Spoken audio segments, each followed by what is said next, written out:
প্রধান উপদেষ্টা কেন ডেকেছিলেন? চমকপ্রদ ব্যাখ্যা দিলেন বিএনপি মহাসচিব।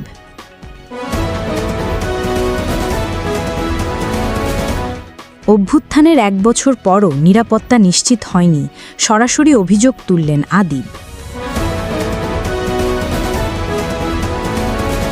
4 দলীয় জোট থেকে বের হওয়ার আসল কারণ জানালেন চরমোনাই পীর। জাতীয় পার্টি ব্যান করার চক্রান্ত নস্যাৎ হয়ে যাবে, দৃপ্ত কণ্ঠে জানালেন মহাসচিব। এতক্ষণ শুনছিলেন সংবাদ শিরোনাম, এবার বিস্তারিত।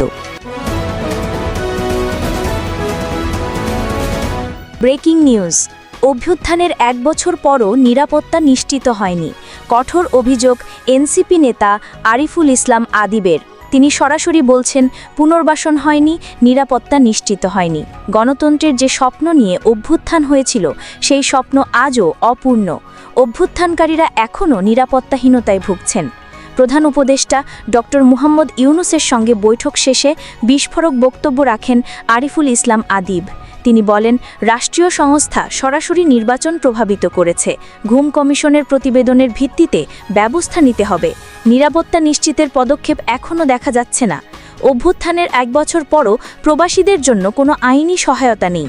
যারা দেশে ফিরে আন্দোলনে অংশ নিয়েছিলেন তারা আজও বিচার থেকে বঞ্চিত। আদিবের দাবি, প্রবাসীদের নিরাপত্তা ও পুনর্বাসনে সরকারকে কার্যকর পদক্ষেপ নিতে হবে। জাতীয় পার্টিকে নিয়ে আরও কঠোর অবস্থান নিয়েছে এনসিপি।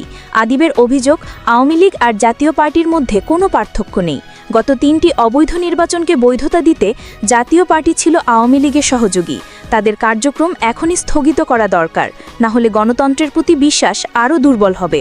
তিনি আরও বলেন, আওয়ামী লীগের দোসররা প্রশাসনের ভেতরে রয়ে গেছে। তারা নির্বাচন প্রক্রিয়াকে ধ্বংস করতে পারে। তাদের বিরুদ্ধে ব্যবস্থা নিতে হবে অবিলম্বে।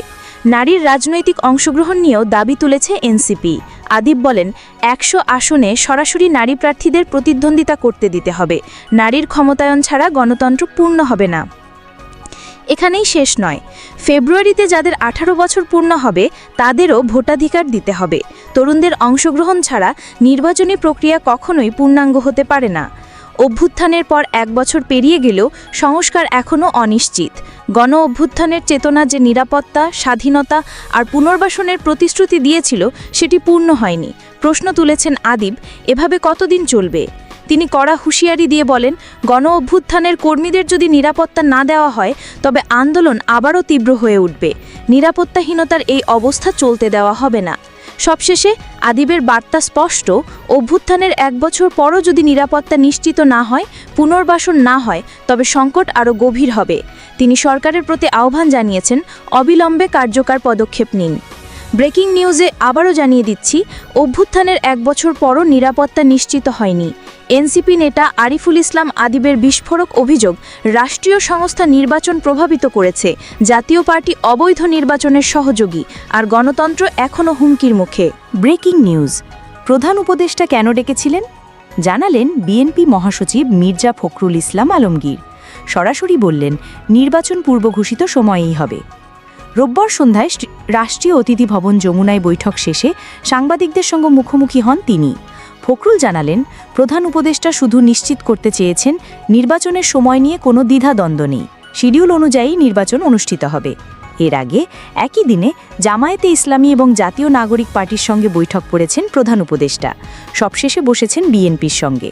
গুরুত্বপূর্ণ এই বৈঠকে আলোচনার কেন্দ্রবিন্দু ছিল নির্বাচন। গণ অধিকার পরিষদের নেতা নুরুল হকের ওপর হামলার প্রসঙ্গ তুলতেই ক্ষোভ প্রকাশ করেন মির্জা ফখরুল। তিনি বলেন, এটা গর্হিত কাজ, অত্যন্ত উদ্বেগজনক। গভীরভাবে তদন্ত করতে হবে, প্রয়োজনে বিচার বিভাগীয় তদন্তও দরকার। তিনি সতর্ক করে বলেন, এ ধরনের হামলা উদ্দেশ্যমূলক। নির্বাচন বিলম্বিত করার ষড়যন্ত্র চলছে। কিন্তু বিএনপির অবস্থান পরিষ্কার, নির্বাচন পিছনোর কোনো সুযোগ নেই। প্রধান উপদেষ্টা লন্ডনে তারেক রহমানের সঙ্গে বৈঠকের বিষয়ে প্রশ্ন তুলতেই দৃঢ় জবাব দেন মহাসচিব। তিনি বলেন, দেশের সবচেয়ে বড় দলের নেতার সঙ্গে প্রধান উপদেষ্টার কথা বলার অধিকার রয়েছে, এটা তার এখতিয়ার। ব্রেকিং নিউজে আবারও জানিয়ে দিচ্ছি, প্রধান উপদেষ্টা ডেকেছিলেন নিশ্চিত করতে নির্বাচন পূর্বঘোষিত সময়েই হবে, বললেন বিএনপি মহাসচিব মির্জা ফখরুল ইসলাম আলমগীর। Breaking news. 4 দলীয় জোট থেকে বের হওয়ার কারণ জানালেন চরমোনাই পীর। ছাত্র জনতার অভ্যুত্থানে গত বছরের 5 আগস্ট আওয়ামী লীগ সরকারের পতনের পর দেশের রাজনৈতিক অঙ্গনে এসেছে ব্যাপক পরিবর্তন। অন্তর্বর্তী সরকারের ঘোষণা অনুযায়ী আগামী বছরের ফেব্রুয়ারির প্রথমার্ধে অনুষ্ঠিত হতে যাচ্ছে ত্রয়োদশ জাতীয় সংসদ নির্বাচন। ইতোমধ্যেই নির্বাচন কমিশন রোডম্যাপ ঘোষণা করেছে, আর সেই সঙ্গে নির্বাচনী হাওয়া বইছে সারা দেশে। এই প্রেক্ষাপটে দেশের রাজনৈতিক দলগুলো নিজেদের প্রস্তুত করছে ভোটের লড়াইয়ের জন্য। তারই ধারাবাহিকতায় ইসলামী আন্দোলন বাংলাদেশও নির্বাচনে অংশ নেওয়ার প্রস্তুতি শুরু করেছে। দলটির আমির মুফতি সৈয়দ মোহাম্মদ রেজাউল করিম বা চরমনাই পীর একটি একান্ত সাক্ষাৎকারে জানিয়েছেন গুরুত্বপূর্ণ কিছু তথ্য। প্রশ্ন করা হয়েছিল, আপনারা তো 4 দলীয় জোটের শরিক ইসলামী ঐক্য জোটের সঙ্গেও ছিলেন, সেখান থেকে বের হওয়ার মূল কারণ কি? উত্তরে তিনি বলেন, আমরা ইসলামী ঐক্য জোটে ছিলাম 4 দলীয় জোট হওয়ার আগে, কিন্তু 4 দলীয় জোটে ইসলামের স্বার্থ অর্জনের কোনো পরিষ্কার সুযোগ না থাকায় এবং আরও কিছু যৌক্তিক কারণে আমরা আর ধারাবাহিকতা রাখতে পারিনি। আবার প্রশ্ন ওঠে, আপনারা কেন অধিকাংশ ইসলামী জোটে যাননি? এর জবাবে রেজাউল করিম বলেন, আমরা 1991 এবং 1996 সালে ইসলামী ঐক্য জোটের সঙ্গে জোটবদ্ধ নির্বাচন করেছি। তসলিমা নাসরিনকে দেশ থেকে তাড়ানোর আন্দোলনেও আমরা ছিলাম। ফতুয়া বিরোধী রায় বাতিল করতে গঠিত ইসলামী আইন বাস্তবায়ন কমিটিতেও আমরা অংশ নিয়েছি। অতএব আমাদের সবসময় একলা চলার নীতি ছিল, এটা সঠিক নয়। আরেকটি প্রশ্ন ছিল, কেন ইসলামী আন্দোলন হেফাজতে ইসলামের সঙ্গে নেই? চরমনাই পীরের বক্তব্য, হেফাজতে ইসলাম একটি অরাজনৈতিক সংগঠন। আমরা চাই হেফাজতে তাদের মূল চরিত্র অক্ষুণ্ণ রাখুক। আমরা রাজনৈতিক দল, তাই হেফাজতে অন্তর্ভুক্ত হলে তাদের ঐতিহাসিক চরিত্র নষ্ট হতে পারে। তবে আমাদের মধ্যে সহযোগিতা, বোঝাপড়া এবং পারস্পরিক পরামর্শ অব্যাহত আছে। চরমনাই পীরের এই বক্তব্যে স্পষ্ট হয়েছে কেন ইসলামী আন্দোলন বাংলাদেশের রাজনীতিতে নিজস্ব অবস্থান ধরে রেখেছে। নির্বাচন ঘিরে এই অবস্থান ভবিষ্যতের রাজনৈতিক সমীকরণে বড় প্রভাব ফেলতে পারে। আপনারা শুনছিলেন 4 দলীয় জোট থেকে বের হওয়ার কারণ জানালেন চরমনাই পীর। ব্রেকিং নিউজ, জাতীয় পার্টি ব্যান করার চক্রান্ত নস্যাৎ হয়ে যাবে, জানালেন মহাসচিব ব্যারিস্টার শামীম হায়দার পাটোয়ারি। তিনি বলেন, গতকাল সন্ত্রাসীরা আমাদের দলীয় কার্যালয়ে আগুন দিয়েছিল। পুলিশ বাহিনীর দ্রুত পদক্ষেপে আগুন নিয়ন্ত্রণে আসে এবং সন্ত্রাসীরা প্রতিহত হয়।